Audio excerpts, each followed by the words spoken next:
Hey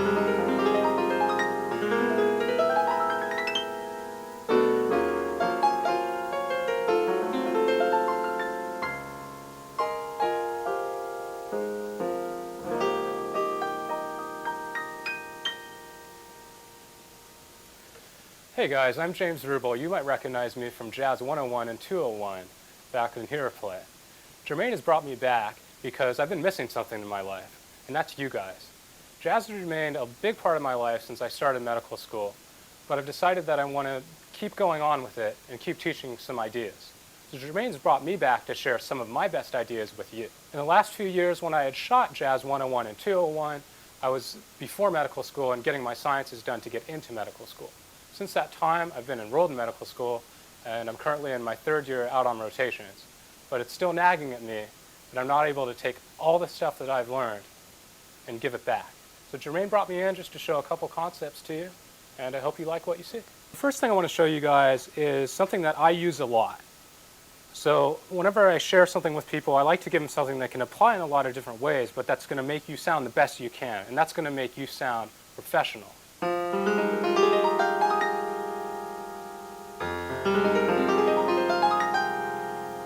So this is something that I think of as like a texture over a minor chord.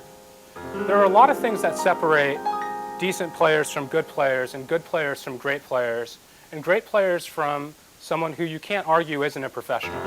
And all you guys have the ability to be in that last category. So I'm going to teach you something here that's going to make you sound professional. Nobody's going to hear you play and think otherwise. So let's start with this guy. This is just minor, but it's broken up really, really wide. So if you look at a minor 7, we know that is a minor triad. We'll take F, A flat, C. Go down 2 notes from F, from that octave. That's the minor 7th, right? F, A flat, C, E flat. But I'm going to break this up in a different way, because what an okay player would do is play this. What a better player would do is play a different voicing. But what I want to focus on is the thing that I showed you, and I'm going to spread this chord up in a different way. So the first 3 notes are F, C, G. And break them up. If you have big hands, you can play it all at once. If you don't, break it up, no problem. Got it? F, C, and G. On top, you have A flat. So you have this minor 2nd. Don't worry about it, because once you used your damper pedal, your sustain, that's a really, really nice texture. Here's E flat. So first 5 notes, F, C, G, A flat, E flat. Where's my pinky right now? Stretch out to the B flat. So I'm putting 2 3-note ideas together, and you're going to roll it. And all that means is you don't play the note above until you've hit the lowest note. So F, C, G, and I'm just going to slowly increase that. So again, F, C, G, A flat, E flat, B flat. So that's what it sounds like when you play them together. Now break it apart. 1, 2, 3, 4, 5, 6. You saw me bring it up the keyboard, right?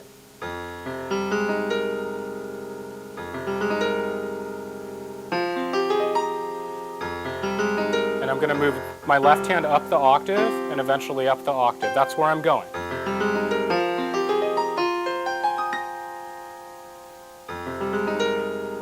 So F, C, G, A flat, E flat, B flat, and then you're just breaking it up. And you can hold them all and pedal it, and then all the way up if you like. This is something I took off of jazz recording. I learned also from my teacher and paid a whole bunch of money for. So this is a freebie for you guys. It's one of those things that I wish I had and hadn't sort of had to do the work on my own or pay a bunch of money for it, but I find myself using it constantly. And I hear it on a lot of recordings as well. So there it is for you. I'm going to do something off of this as well. Instead of spreading it out so much, let's make it close. Your top 3 notes will stay the same, and you'll just have F, G next to each other. So your top 3 notes stay A flat, E flat, B flat, and you have F, G below. Right? Hear the difference? This is nice and rich and full. You don't always want that sound, or you just want a different sound. So keep the top 3 the same, A flat, E flat, B flat, and you'll start with F and G. And then take it up. So first one, second one.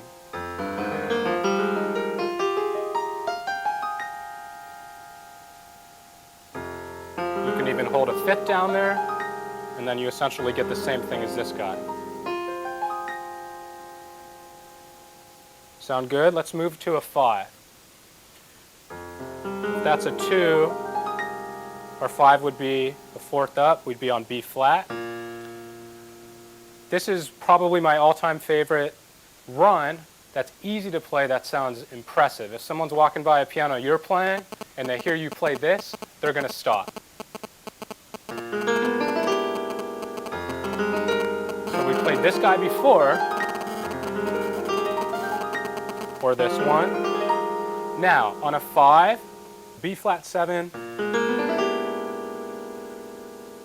open 7th in the bottom. All that means you go up to the B flat, go down the whole step. Whole step right just means there's a key in between. Here's your top. B, D, E, G. B, D, E, G. If you know theory, that's a flat 9, a 3rd.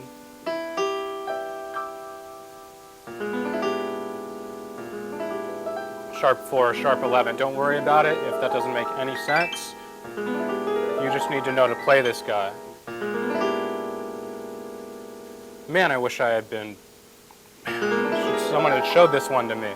So, A flat, B flat, B, D, E, and G.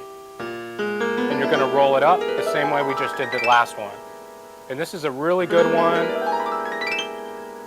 to play really fast. It's not hard to do because all you're doing with your left hand are the A flat, B flats, right? And you want to get it as close as possible. Always you start slow and then get faster. So you'll start here, and you'll slowly get faster, and you'll build it as well. So you start slowly this way, just a helpful hint, and you'll get a little bit quicker, and then as fast as you can do it. So with the notes one more time, B flat, A flat, B flat. The first time you're going to hit this, so I like 2 and 1. You've got B, D, E, G. Left hand is A flat, B flat. Right hand is B, D, E, G.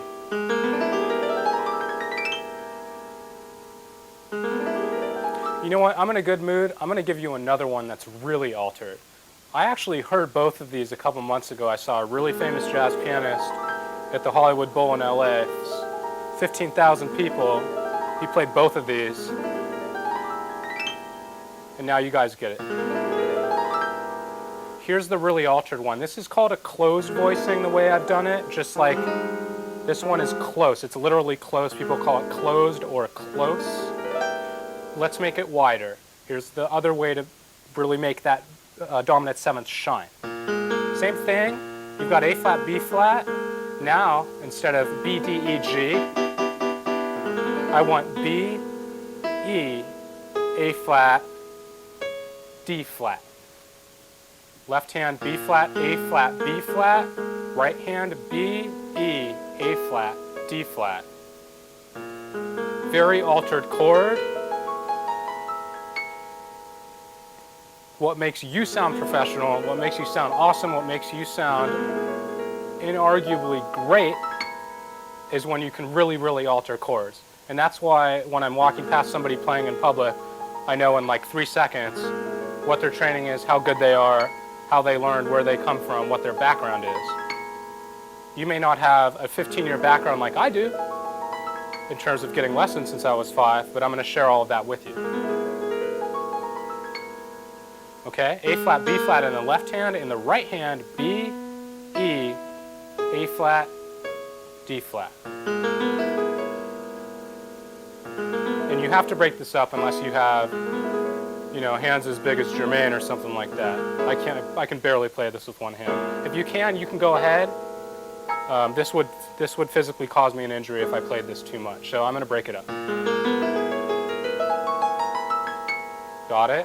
So A flat, B flat, right hand, B, E, A flat, D flat. Okay? So the first one, we did the F minor. We also did it wide chords broken up. We went to the closed B flat 7 to 13. The really altered dominant 7th is what I'm just going to call it. I just did this one. So you don't always have to move both hands up the keyboard at once. I can keep my left hand on the bottom and only move my right hand. And then you start on the B again, and then you start on the B again. This one takes some time to be able to play quickly because you're constantly going like that when you play it. Same thing. I don't have to move both hands at the same time. You're always looking for variety, and that's what's going to make you sound good. Sometimes I'm going to remind you of things that you already know. Sometimes I'm going to show you stuff that you've never heard and you've never seen, and I'm excited to show you both of those. And all the different ways you can use them. So we did the F minor, we did the B flat, and then the highly altered one. Where are we going now? If it's a 2-5, we're going into E flat. I'll show you a 4th chord for that guy, G, C, F, A. Most people can reach this, even if you're female or male with smaller hands.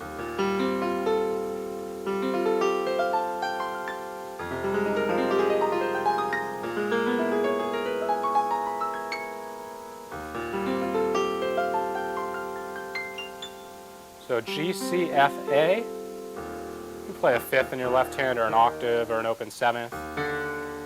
That's major. Remember, if it's a 2-5 right now, we're going into a major key. So you go down the half step. 5th is good too. E flat, B flat.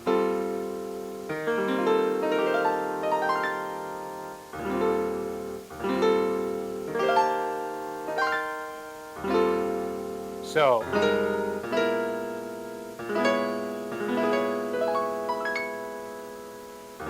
and we have this one. This is an alteration. If you want to play the 5th, there's the 5th, the B flat. You can do it that way. These are all 4ths as intervals, G, C, F, B flat, or, I like to alter. People expect to hear the 1st, the 3rd, and the 5th. When I walk past someone who's playing a 6 or a 13 or an alteration to what you expect to hear, that is way more interesting and draws my ears into somebody. This resolves a little bit more. So you always want to think about what you're looking for. Now I gave you 2 different options for the E flat. I like this. G, C, F, A, E flat, B flat, in your right hand, G, C, F, A. So you can...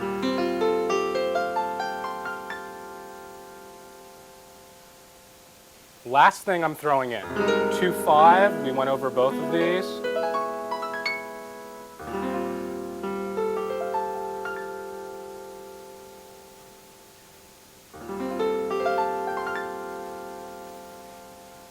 You can always go a half step away. Now, if you know you're landing here, you can take all of these notes up a half step.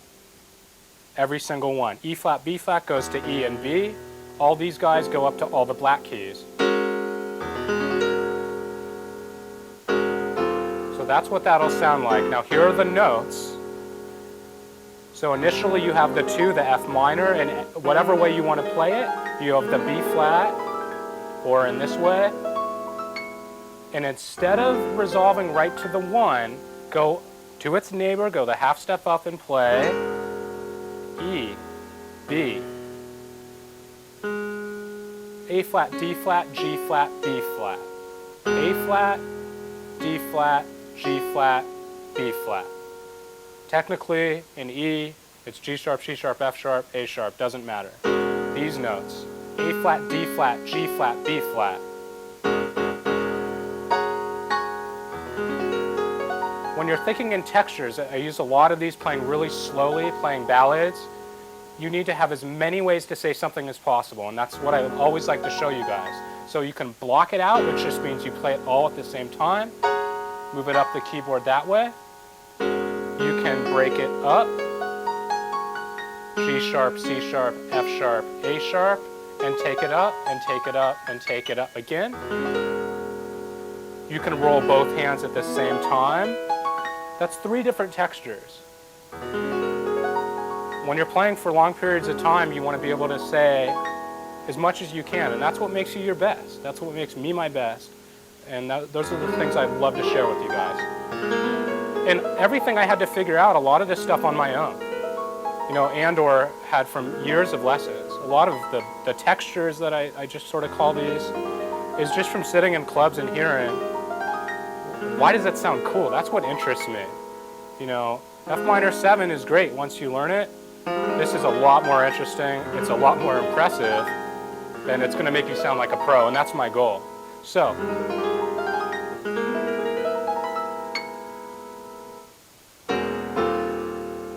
you can end that way. It's a little more dramatic. You can sit on that E.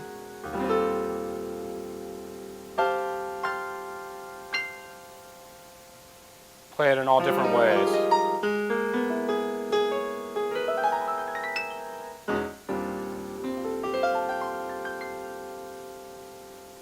So those are different ways to play minor 7, dominant 7ths, and another way to get back into the 1. So that's it for now, but there's a whole bunch more coming around the corner. If you had Jazz 101 or 201, there's been a span of time since then and I've had to think about all the different things I can additionally teach you to make your sound your best and sound professional. So I'm very excited to have more for you guys. It's coming right around the corner. I'm not sure when. So check your email. I'm sure Jermaine will be emailing something out. And I'm not sure if we're doing comments, but if there's something you want to share, I'd love to read that. Go ahead and read a comment below. And I also want to thank you guys. Without you out there, I wouldn't have my students to teach as well as I can.